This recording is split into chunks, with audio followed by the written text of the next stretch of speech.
Hey Star Wars fans, how we doing today? My name is Cody with Star Wars Doctrine, and this is our Clone Wars breakdown show, Clone Wars and Chill.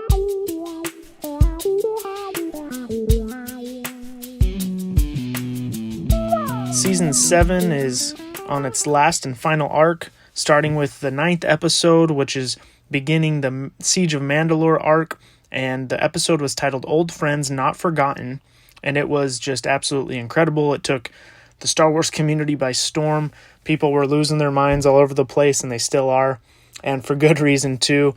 I've been excited to make this video. I've just really been trying to take in the episode because there's just so much. It was actually a little bit longer than some of the other episodes, which was awesome, and it showed us some of the most epic and just beautiful animation and fighting that we've seen in Star Wars in general, but definitely in the Clone Wars. So definitely one of those things where it's like, this is what we've all been waiting for. This is absolutely everything we could ever dream right here. And it was an emotional roller coaster, this episode, and it was all sorts of sad, but happy, but awesome, but heartbreaking all at the same time. So we'll dive right in real quick, and obviously if you guys haven't seen it already, you don't want to watch this video because it will be filled with spoilers.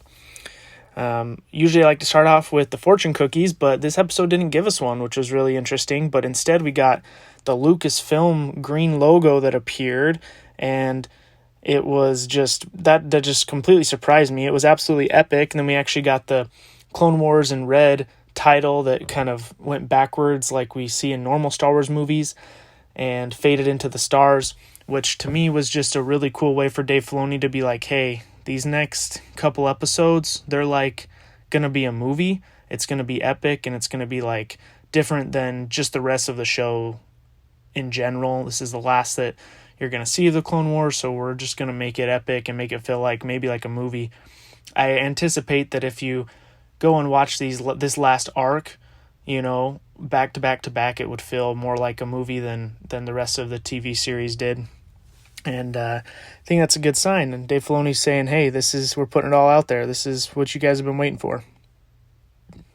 So we start off with Anakin doing something absolutely epic where he comes to rescue Obi-Wan, and his pride is being shown. He's not scared of the battle that's going on. He's just standing, letting the Force guide him. He's not even worried about the blaster bullets coming at him.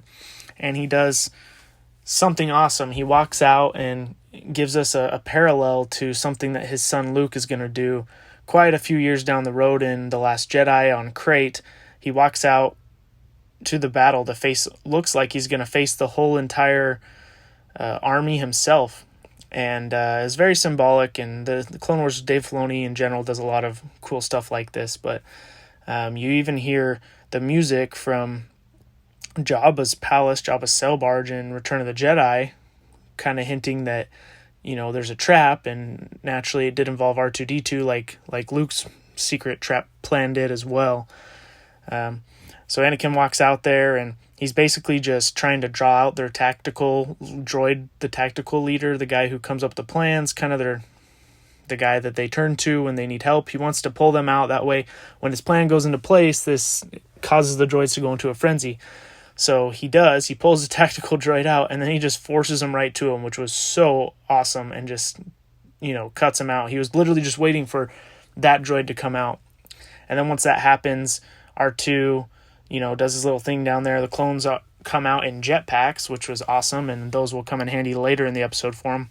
And they just do an incredible job at taking out this army with the element of surprise, and obviously Obi-Wan and Commander Cody and his platoon joins in as well. Really fun way to kind of start off the episode and get Obi-Wan and Anakin back in on the screen. Sad to know that their days together as brothers are limited. So after that, we get that scene we've all seen from the trailer with Ahsoka on the holo, and Anakin being surprised that they're getting to see her. And you can tell that when she gets into the hangar, Anakin's kind of more excited. I don't know if more excited is the word, but Ahsoka's she's not very giddy. She's not like, oh, I haven't seen you guys in ages. And Anakin's kind of just like excited to see her. And it kind of hurt my heart to see Anakin's disappointment that Ahsoka didn't want to like run up and hug him. And honestly, that's what I wanted as a viewer. I was like, go give that man a hug. He is like your brother. He is, I know you miss him, but she's all about like, hey, we need to get to work. We can talk later. And of course, I'm sure if she knew that there wasn't going to be a later, which there's not, then she might have taken this time to, be a little more compassionate and be little more excited to see Anakin. I really personally was not a fan of the way she acted towards Obi-Wan and Anakin. I get that she was hurt from the Jedi, but, Anakin was the one who supported her. So, number one, he should have never have had to feel like that. And Obi-Wan, I maybe he wasn't as big of a support as Anakin, but at the same time, like, he wasn't like some of the other Jedi on the council were.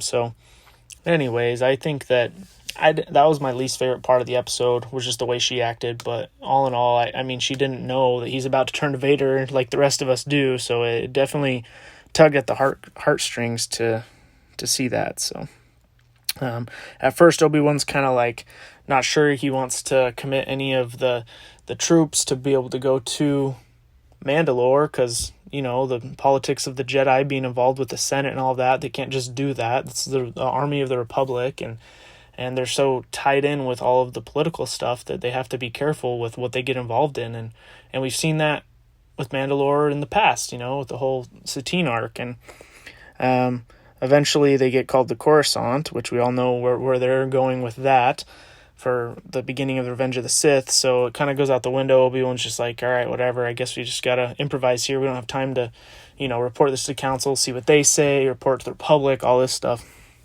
So Anakin basically divides his 501st and gives Ahsoka some of them with Rex, and promotes Rex to be commander, which is a pretty cool way to do that.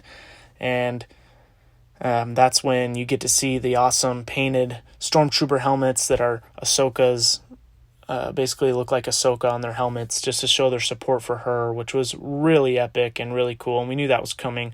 And I really hope that Battlefront or some of the Star Wars games will get on board with making some skins for those kind of clone troopers, because that is very cool, and a very cool way to show Ahsoka how, just because she's not still a Jedi and part of the Order, they still respect her as a commander and look at her as a leader. It was really cool.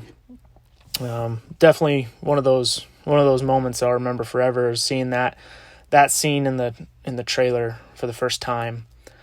As Obi-Wan's leaving, he mentions, "I killed Maul once. Best to capture him. He doesn't seem to stay dead."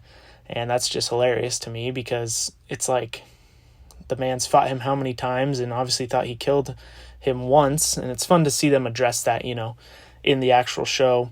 And obviously we know later on, he is going to escape and stay alive, and Obi-Wan's going to have to kill him on Tatooine. So he will get the final word in that. Anakin then gives Ahsoka her lightsabers, which once again we've seen in the trailer, and they turn on and they're blue, and he makes the joke that they're even better now because they're blue, and Ahsoka kind of laughs. But the truth is that the blue sabers look incredible with her, I think, and they match, her skin, like the stripes, and also her outfit, and it just looks really clean with her. I mean, I love green lightsabers, don't get me wrong, but some people just look really good with the green, and some people look really good with the blue, and I think Ahsoka's one that looks really good with the blue. If you've read the Ahsoka novel, it technically does cause a little continuity issue, because she talks about how at the end of this she's going to bury her green lightsabers and leave them behind so that no one knows she's alive. But obviously that's because Dave Filoni didn't know at this time, when that book was written, that he was going to make them blue. So you just have to, if you haven't read that Ahsoka novel, just pretend that they're blue lightsabers when she says that. Not a big deal. Just one of those things that's, comes with such a vast universe with so many different overlaying pieces of canon. So Anakin and her kind of share their last little exchange, which once again wasn't as emotional as I would have liked to see. I think a hug would have at least been good, but definitely some words of like, thank you for all you've done for me, or things like that. But really all we get is, Anakin, good luck. from Ahsoka, and then he walks away, and that's unfortunately the last time that they'll see each other as Jedi, as far as I understand. I mean, I guess it's unlikely. I don't think that they fit any sort of, unless there's a hollow communication between the two, but I don't know. So it seems like it's probably the last time that they'll speak, and that just breaks my heart, as I'm sure it does the rest of all of us. So they head to Mandalore with Ahsoka's half of the 501st. So what is half of the 501st? Would be 250 and a half Legion. That's what we should call them, the 250 and a half Legion. And they're obviously she's teamed up here with Bo-Katan to rid Mandalore of Maul and help them, the true Mandalorians, kind of take back over the world of Mandalore. And we know there's a lot of complications with that in the future as well. And Maul has his crime syndicates behind him, and he's tied his way into the government there on Mandalore at this current time. So it's obviously going to be a mess unraveling all of that for Ahsoka and Bo and her Mandalorians. But on the planet, we see that Almec is working with Gar Saxon and Rook Kast, who, by the way, are the ones who rescued Maul in Son of Dathomir comics. That's how Maul got out of Sidious's control to begin with. We last saw him in Clone Wars when Sidious killed his brother, Savage Opress, and took Maul, basically, for capture. And that's how they get out. That's in the Son of Dathomir comics, that's how Maul escapes. So, anyway, Saxon, obviously, we see him in Rebels, and he helps the Emperor, and he's kind of the Imperial Viceroy over Mandalore. So I think one of the coolest things is getting to see some of the Maul-Delorians, as they were called by the team working on Clone Wars. I almost said Rebels. But very cool Mandalorian armor, I thought, seeing the red and some of them with horns. That was Saxon, I think, that had the horns on his head. And a lot of the Maul-looking themes to the Mandalorians, just showing their loyalty to Maul, but still wearing their traditional armor. It looked awesome. I don't even know if there's ever been a cooler battle between the 501st Legion in Ahsoka colors versus Maul's army of Mandalorians in Maul colors. Like, how epic is that? Just one of the coolest battles, honestly, ever to see that. And then Almec has his own pretty cool armor. It's like a little different, got some yellow in there, and we see Bo kind of takes him on in the end of the episode, and she takes him out, which is pretty sweet. But anyways, the most probably epic scene in all of this episode was when Ahsoka and Rex are standing in the clone ship, and Rex is like, sorry we didn't have a jetpack for you, and she's just like, I don't need one, I'll race you to the bottom, and jumps out of the ship and is fighting all these Mandalorians, hopping from one to another, riding on their backs through their jetpacks and making her way to the surface of the planet. It is just some of the coolest fighting and choreography I've seen from Star Wars. Ahsoka's just kicking major butt, showing off her skills. She still got it. She didn't lose any of it. And then she, gets to the surface, and we see that cool explosion scene that we've all seen. And she jokes with Rex that she was able to beat him to the surface. And I think he says something like, some things don't change, or something like that. But they fight their battles, and we end the episode down in like the Mandalore sewers or some sort of underground piping where all the clones are taken out. Obviously not Rex, but a lot of the clones are taken out until they surround Ahsoka. And Maul makes his appearance, and he has that infamous line of, I was hoping for Kenobi, why are you here? And that's where the episode leaves us.